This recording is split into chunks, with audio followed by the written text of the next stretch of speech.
Hare Krishna. Welcome to महापुरुष of the world YouTube channel. आज मैं बात करने वाला हूं भारत के महान आध्यात्मिक महापुरुष जो 70 से 80 वर्ष की आयु में वह कार्य करके चले गए जो अकल्पनीय है, जिसने श्रीमद् भगवद गीता के ज्ञान को इंग्लिश में ट्रांसलेट करके पूरे विश्व में फैलाएं और जिन्होंने इस्कॉन की स्थापना की है। श्रीमद् भगवद गीता में भगवान श्री कृष्ण कहते हैं, मनुष्याणम सहस्रेषु कस्य दत्तति सिद्धि यतात्ममापि सिद्धानम कसिन मामम वेतु तत्वतः ओम बहुनामम जन्म जन्मांते ज्ञानवानुमामम प्रपद्यते वासुदेवः सर्वमिति स महात्मा सुदुर्लभः। अर्थात भगवान श्री कृष्ण कहते हैं, कई हजार मनुष्यों में से कोई एक मुझे जान पाता है। ऐसा महात्मा बिरला होता है, दुर्लभ होता है जो मुझे वासुदेव श्री कृष्ण को सर्वस्व समझ पाए। आइए ऐसे ही एक परम ज्ञानी महात्मा जिनका नाम अभयचरणारविंद भक्ति वेदांत स्वामी प्रभुपाद के जीवन की कथा को सुनते हैं। 1 सितंबर 1896 ईस्वी पश्चिम बंगाल कलकत्ता की एक टालीगंज गांव में कृष्ण जन्माष्टमी के अगले ही दिन एक बालक का जन्म हुआ और इस बालक का नाम उनकी माता ने अभयचरण रखा, जिसका मतलब होता है जो भगवान श्री कृष्ण के चरण में आश्रय लेने के कारण निर्भय हो। इनके माता का नाम रजनी दे था और इनके पिता का नाम गौर मोहन दे था जो एक कपड़ा व्यवसायी थे। इनके माता पिता बहुत बड़े कृष्ण भक्त थे। वे बालक अभयचरण को अपने साथ प्रतिदिन पास के राधा गोविंद देव मंदिर ले जाया करते थे, जिससे बालक अभयचरण के मन में कृष्ण भक्ति का प्रेम अंकुरित होने लगा। जब प्रत्येक वर्ष कलकत्ता में निकलने वाली रथ यात्रा को देखकर 5 वर्षीय बालक अभयचरण के मन में भी रथ यात्रा निकलने की इच्छा जागृत हुई, तब वे अपने माता पिता से कहें और इनके माता पिता ने इनकी इच्छा स्वीकार कर ली है और आसपास के लोगों को साथ लेकर लकड़ी के छोटे से रथ में भगवान जगन्नाथ की यात्रा निकाली गई। जब अभयचरण 14 वर्ष के हो गए थे, उसी समय उनकी माता का देहांत हो गया। वे बहुत दुखी हुए, परंतु उनकी कृष्ण भक्ति ने उन्हें संभाल रखा था। सन 1916 ईस्वी में जब पूरी दुनिया प्रथम विश्व युद्ध से हर तरफ तबाही झेल रहा था और प्रथम विश्व युद्ध अपने चरम सीमा पर था, तब इनके पिता इनको उच्च शिक्षा के लिए विदेश नहीं भेजना चाहते थे। तब 20 वर्ष की आयु में अभयचरण का दाखिला कलकत्ता के विख्यात स्कॉटिश चर्च कॉलेज में हुआ और इस कॉलेज में इन्होंने अंग्रेजी और संस्कृत के साथ साथ कई और अन्य विषय में शिक्षा ग्रहण किए। जब वे अपना ग्रेजुएशन कर रहे थे, उसी दौर में इनका विवाह राधा रानी देवी से हुआ और इनके बच्चे भी हुए। जब वे अपनी ग्रेजुएशन की पढ़ाई पूरी किए 1920 ईस्वी में, उसी समय वे महात्मा गांधी जी से बहुत प्रभावित हुए और महात्मा गांधी द्वारा चलाए गए असहयोग आंदोलन जो अंग्रेज़ों के विरुद्ध था, अभयचरण उस असहयोग आंदोलन से जुड़ गए और वह इसी साल 1920 ईस्वी में रासायनिक प्रयोगशाला में मैनेजर के पद पर काम करने लगे। सन 1922 ईस्वी में अभयचरण अपने मित्र के द्वारा शुद्ध वैष्णव आचार्य श्रील भक्त सिद्धांत सरस्वती ठाकुर जी से मिले, जो एक प्रसिद्ध विद्वान धर्मगुरु और 64 गौड़ी मठों के संस्थापक थे। जब अभयचरण भक्त सिद्धांत सरस्वती ठाकुर जी के प्रवचनों को सुने तो वह बहुत ही असाधारण रूप से प्रभावित हुए। तब अभयचरण ने गुरु से यह सीखा कि जीवन में बाहर के परिवर्तन से कहीं ज़्यादा भीतर के परिवर्तन मायने रखता है। जब भक्त सिद्धांत सरस्वती ठाकुर जी ने अभयचरण से मिले तो वह अभयचरण के इंग्लिश बोलने के तरीक़ों से बहुत खुश हुए। अभयचरण इतना अच्छा इंग्लिश बोल लेते थे कि उस समय अंग्रेज़ भी डिक्शनरी खोलकर वर्ड मीनिंग देखने लगते थे। तब भक्त सिद्धांत सरस्वती ठाकुर जी ने अभयचरण को वैदिक धर्म ग्रंथ में रुचि को देखते हुए उनसे कहें, विदेशों के धर्म ग्रंथ हमारे देश हर स्थानीय भाषा में ट्रांसलेट करके लाया जा रहा है, परंतु अपने देश के वैदिक धर्म ग्रंथ उनके देश में उनके भाषा में नहीं जा रहा है। अभयचरण, अब आपका काम है कि श्रीमद् भगवद गीता को इंग्लिश में ट्रांसलेट करके विश्व के कोने कोने तक पहुंचाना और संकीर्तन के जनक श्री चैतन्य महाप्रभु के हरे कृष्ण महामंत्र को हर व्यक्ति तक पहुंचाना। चैतन्य महाप्रभु की भविष्यवाणी यह थी कि पृथ्वी ते आछे यत नगरादि ग्राम सर्वत्र प्रचार होइबे मोर नाम, अर्थात भविष्य में पृथ्वी के हर नगर हर ग्राम में हरिनाम का प्रचार होगा। अब आपका कर्तव्य है अभयचरण की श्री चैतन्य महाप्रभु की इस भविष्यवाणी को सफल बनाओ। गुरु मुख पदम वाक्य चितेत कोरिया इक्के, अर्थात गुरु के मुख से निकले हुए वाक्यों को चित्त के साथ एक कर लेना। तब अभयचरण ने गुरु के इस आदेश को अपने चित्त से इस प्रकार लगाया मानो स्वयं श्री कृष्ण वासुदेव ने उनसे कहा हो। तब वे अपने निस्वार्थ भावना से गुरुवर के आदेशों को अपने चित्त से लगाकर कार्य करना आरंभ कर दिए। सन 1923 ईस्वी में वह अपने परिवार के साथ इलाहाबाद गए, जहां उन्होंने प्रयाग फार्मेसी की स्थापना करते हुए व्यवसाय शुरू किए। इलाहाबाद अब जो प्रयागराज है, यहाँ पर रहते हुए उन्होंने भगवान श्री कृष्ण के नाम प्रचार के लिए गौड़ीय मठ की स्थापना में सहायता की है। सन 1925 ईस्वी में 29 वर्ष की आयु में अभयचरण पहली बार भगवान श्री कृष्ण के शाश्वत निवास स्थल श्री वृंदावन धाम, जिसे पृथ्वी का वैकुंठ कहा जाता है, वहाँ पधारे। सन 1932 ईस्वी में उन्हें श्रील भक्ति सिद्धांत सरस्वती ठाकुर जी से 36 वर्ष की आयु में दीक्षा प्राप्त की है और वह शिष्य बन गए। इसके बाद अभयचरण का नाम अभयचरणारविंद पड़ा और वह गौड़ीय वैष्णव गुरु परंपरा के अधीन शिक्षक बन गए। गुरु द्वारा दिया गया आदेश था कि वैदिक धर्म का प्रचार करने हेतु पुस्तकों के प्रकाशन एवं मंदिरों की स्थापना करो। यदि तुम्हें धन मिले तो उससे पुस्तकों को छपवाना। गुरु द्वारा कही हुई बातों को अभयचरणारविंद ने अपने जीवन का आधार बना लिए। वह अपने पारिवारिक एवं व्यस्त दैनिक कार्य से समय निकालकर रातों में जग जग कर श्रीमद् भगवद गीता और अन्य धार्मिक ग्रंथों को इंग्लिश में ट्रांसलेट करना आरंभ कर दिए। सन 1944 ईस्वी में अभयचरणारविंद एक अंग्रेजी पत्रिका प्रकाशित की है, जिसका नाम था बैक टू गॉडहेड। इस पत्रिका का प्रकाशन बनाए रखने के लिए रात रात भर जग कर लिखा करते थे। पैसे के अभाव में टाइपिंग, प्रिंटिंग, प्रूफ रीडिंग इत्यादि कार्य स्वयं किए और संघर्ष करते हुए स्वयं ही लोगों के पास जाकर निःशुल्क ही पत्रिका को पहुंचाते थे। एक दिन एक ऐसा समय आया जब परिवार और अध्यात्म के बीच का संघर्ष था। जब अभयचरणारविंद अपने व्यवसाय से वापस घर आए तो तुरंत वो अपने मेज़ की तरफ गए, जहां वह रात रात भर जग कर श्रीमद् भगवद गीता को इंग्लिश में अनुवाद और व्याख्या करके पन्नों पर लिखा करते थे। जब वह वहां मेज़ के पास पहुंचे तो देखे कि गीता के आधे से ज़्यादा श्लोकों का अनुवाद किया हुआ पांडुलिपि मेज पर नहीं था। तो वह अपनी पत्नी से पूछे तो पता चला कि उनकी पत्नी ने रद्दी वालों को बेच दिया है। जब यह बात अभयचरणारविंद सुने तो उनके हृदय में गहरा आघात पहुंचा। वे न ही अत्यधिक दुखी भावना से और न ही अत्यधिक क्रोध भावना से, बल्कि स्थिर भाव से अपनी पत्नी से पूछे, आपने ऐसा क्यों किया? तब उनकी पत्नी ने कहा, चाय और बिस्कुट खरीदने थे। अभयचरण ने जब यह बात सुने तो इनके लिए यह स्वीकार करना बहुत ही मुश्किल था कि कोई कैसे सिर्फ एक नशे वाली चाय के लिए भगवत गीता जैसे महान पवित्र ग्रंथ की प्रतिलिपियों को बेच सकता है। फिर उसके बाद वह अपनी पत्नी से आखिरी सवाल पूछे, आपको चाय चाहिए या मैं? तब उनकी पत्नी ने कहा, चाय, मैं इसके बगैर रह नहीं सकती। इसके बाद अभयचरणारविंद ने यह निश्चय किए कि घर का त्याग करना होगा, तभी मैं एक गुरु द्वारा दिए गए आदेश भगवद गीता को इंग्लिश में अनुवाद और व्याख्या करके विश्व के कोने कोने तक पहुंचा पाऊंगा। इसके अगले ही दिन घर का त्याग करके प्रचार कार्य में लग गए। सन 1953 ईस्वी में झांसी से प्रचार कार्य करने के लिए लीग ऑफ ड्यूटी की स्थापना किए। फिर उसके बाद वह वृंदावन चले गए और वहीं निवास करने लगे। सभी विपरीत परिस्थितियों का सामना करते हुए 17 सितंबर 1959 ईस्वी को 63 वर्ष की आयु में गौड़ीय मठ के गुरु भाई केशव जी महाराज से संन्यास की दीक्षा प्राप्त की है और फिर इनका नाम पड़ा अभयचरणारविंद भक्ति वेदांत स्वामी महाराज और इन्हें कुछ लोग श्रील प्रभुपाद भी बुलाते हैं। सन 1960 ईस्वी में इन्होंने अपनी प्रथम पुस्तक easy journey to other planets, जिसका हिंदी अनुवाद अन्य लोगों की सुगम यात्रा का प्रकाशन करवाएं। सन 1962 ईस्वी में इन्होंने श्रीमद् भगवत पुराण का कई अनेक खंडों में इंग्लिश में अनुवाद और व्याख्या कंप्लीट की हैं और उसके बाद श्रीमद् भगवत के प्रथम स्कंद के प्रथम भाग का प्रकाशन करवाएं।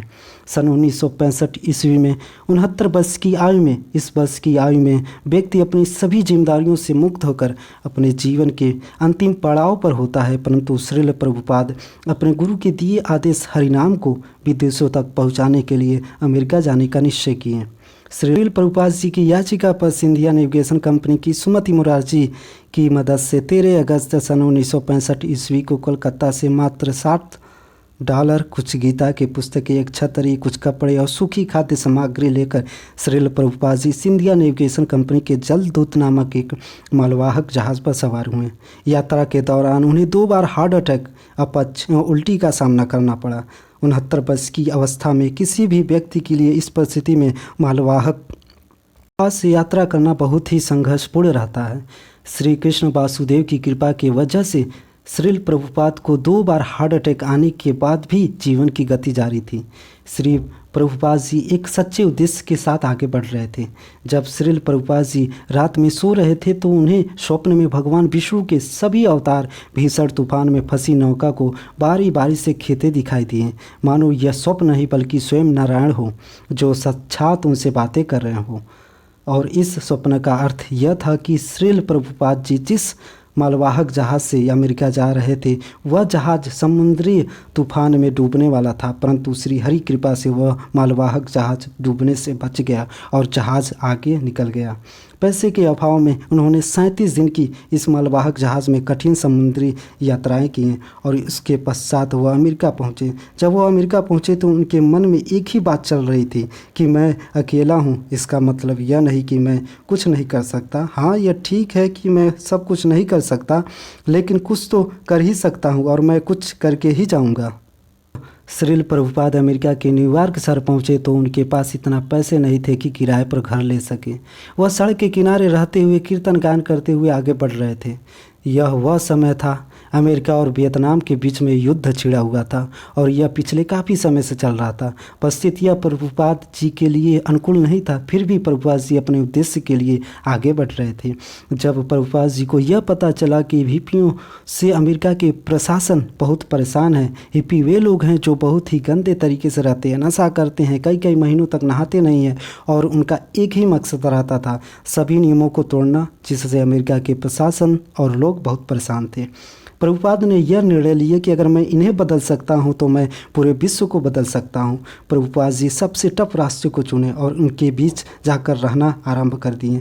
जब वह नित्य प्रतिदिन भजन कीर्तन किया करते थे तो यह हिप्पी मजाक उड़ाया करते थे, उन पर हंसते थे, सामानों को चुरा लेते थे और इधर उधर फेंक देते थे। फिर भी प्रभुपाद जी का करुणा और प्रेम उनके प्रति बना रहता था।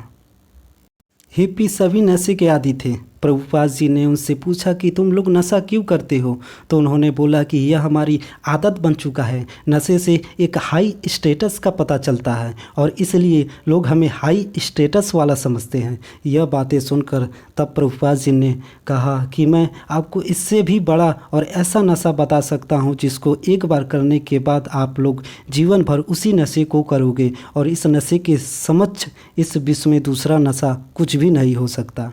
यह बात सुनकर वे लोग आश्चर्यचकित हुए और उन्होंने कहा अगर ऐसा है तो हमें आप बताएं। प्रभुपाद जी नित्य उनके बीच भजन कीर्तन करते थे, गीता के पाठ को सुनाया करते थे और उनके लिए भोजन भी बनाया करते थे।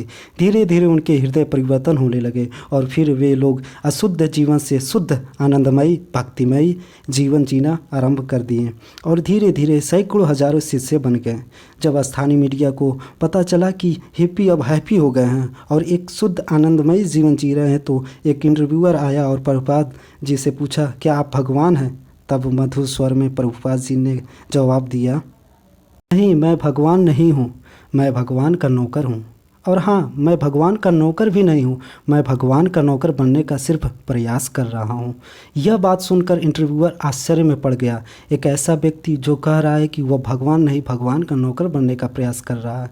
अगले ही दिन यह न्यूज़ वहाँ के सभी अखबारों में छप गया। वहाँ का प्रशासन अधिकारी भी आकर प्रभुपाद जी को धन्यवाद बोला कि आपने हिप्पियों का जीवन बदल दिया। उसी समय प्रभुपाद के प्रभाव से प्रभावित होकर वहाँ के जाने माने हेनरी फोर्ड के पोते अल्फ्रेड फोर्ड प्रभुपाद से मिलने आए और उनसे बातें कर रहे थे। एक समय ऐसा आया कि प्रभुपाद जी ने उनसे पूछा आपके दादा हेनरी फोर्ड कहाँ है। यह सुनकर अल्फ्रेड फोर्ड आश्चर्यचकित हुए और समझ गए कि जन्म और मृत्यु से भी कुछ बहुत बड़ा है और वह प्रभुपाद के चरण पकड़ लिए और शिष्य बन गए। धीरे धीरे कई हजार शिष्य बन गए। इनके पास इतना धन नहीं था तो उन्होंने शिष्यों को लेकर अगरबत्ती बनाना शुरू किए और गीता की पुस्तकों को बेचकर धन एकत्र किए और मंदिरों का निर्माण करवाएं। कृष्ण भक्ति के उद्देश्य को विश्व स्तर पर सुचारू रूप से आगे बढ़ाने के लिए प्रभुपाद जी ने सोचा कि हमें एक संगठन की आवश्यकता है। तब सन 1966 ईस्वी में international society of Krishna consciousness विश्व कृष्ण भावना अमृत संघ, जिसका शॉर्ट फॉर्म इस्कॉन की स्थापना की है। यह एक ऐसा संगठन है जहां हर जाति धर्म के लोग भेदभाव से मुक्त होकर कृष्ण भक्ति करते हैं, अपने जीवन को सुखमय और आनंदमय बनाते हैं। इस्कॉन की स्थापना के अगले साल सन 1967 ईस्वी में सैन फ्रांसिस्को में प्रथम जगन्नाथ रथ यात्रा का आयोजन किया गया, जहां हजारों लोगों से ज़्यादा लोग थे। प्रभुपाद जी ने गीता को विश्व के कोने कोने तक पहुंचाने के लिए अपने शिष्यों को जिम्मेदारी दी कि हर एक ग्रुप, हर एक देश जाए। जब कुछ भक्त सैन फ्रांसिस्को से लंदन गए तो वे एक प्रसिद्ध संगीत समूह बीटल्स के संपर्क में आए। उस समय के सबसे लोकप्रिय सितारों में से एक जॉर्ज हैरिसन थे। जॉर्ज हैरिसन प्रभुपाद और कीर्तन गायन से बहुत प्रभावित हुए।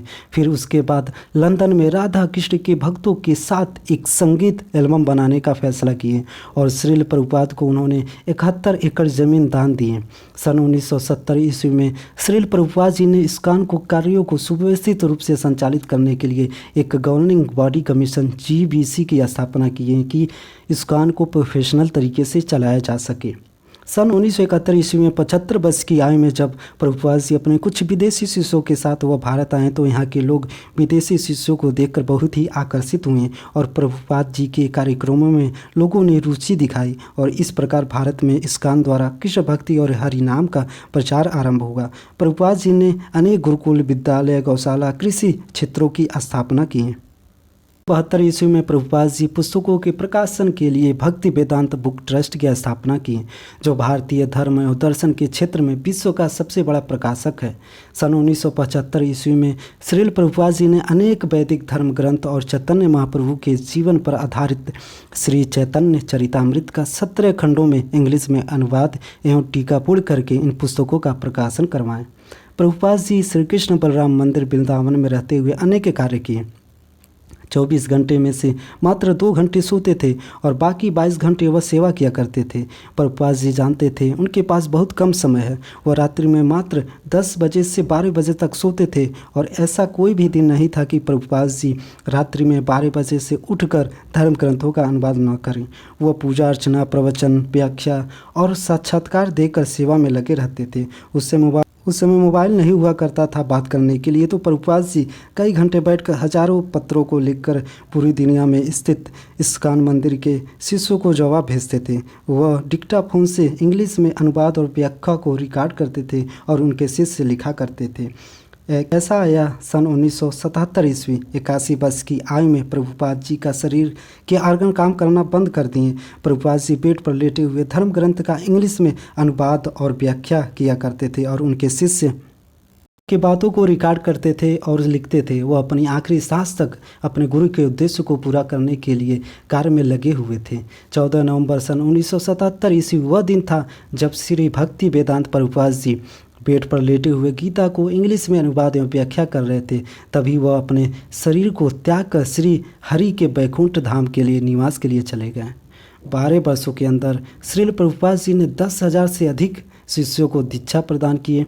कृष्ण भावना का प्रचार करने के लिए उन्होंने 14 बार विश्व की यात्राएं की और इतना ही नहीं, उन्होंने संपूर्ण विश्व के अलग अलग देशों में 108 से अधिक इस्कॉन टेम्पल की स्थापना भी की है। पाकिस्तान जैसे देश में 12 इस्कॉन मंदिरों का निर्माण करवाएं। उस समय जब प्रभुपाद जी अमेरिका गए थे तो उन्होंने वहाँ पर 5.5 करोड़ गीता के पुस्तकों को लोगों तक पहुँचाए। आज इस्कॉन गवर्नमेंट के मिड डे मील योजना को अपने अंतर्गत लेकर 1.5 लाख बच्चों को रोज़ फ्री में खाना खिलाता है। एप्पल कंपनी के मालिक स्टीव जॉब्स अपने एक भाषण में कहते हैं कि मैं खाना खाने के लिए 7 माइल चलकर इस्कॉन के हरे कृष्णा मंदिर में जाकर फ्री में शुद्ध खाना खाता था। पूर्व विदेश मंत्री श्रीमती सुषमा स्वराज ने भी भगवद गीता को राष्ट्रीय पुस्तक घोषित करने की मांग संसद में कई बार उठाई थी। इतना ही नहीं, सैटर्न हॉल यूनिवर्सिटी और कैम्ब्रिज विश्वविद्यालय ने भी श्रीमद् भगवद गीता को कंपलसरी सब्जेक्ट घोषित कर दिया है। श्री भक्ति वेदांत प्रभुपाद जी ने 70 से 80 वर्ष की आयु में वह कार्य कर दिए कि आज दुनिया के कोने कोने में हरे कृष्णा महामंत्र और कृष्ण भक्ति की भावना गूंज रहा है। हिंदू धर्म के वैदिक ज्ञान आज दुनिया के हर तरफ है। प्रभुपाद जी महाराज जी की वजह से आज दुनिया के करोड़ों लोगों का जीवन शुद्ध, आनंदमयी और शांतिपूर्वक जी रहे हैं और ऐसे महान आध्यात्मिक महापुरुष को तो नोबेल पीस प्राइज़, नोबेल शांति पुरस्कार मिलना चाहिए। यह थी श्रील प्रभुपाद जी के जीवन की कथा। आपसे मिलते हैं अगले वीडियो में चैतन्य महाप्रभु के जीवन की कथा के साथ। तब तक आप अपना ख्याल रखिए, चैनल को सब्सक्राइब करिए। Hare Krishna. Thank you so much.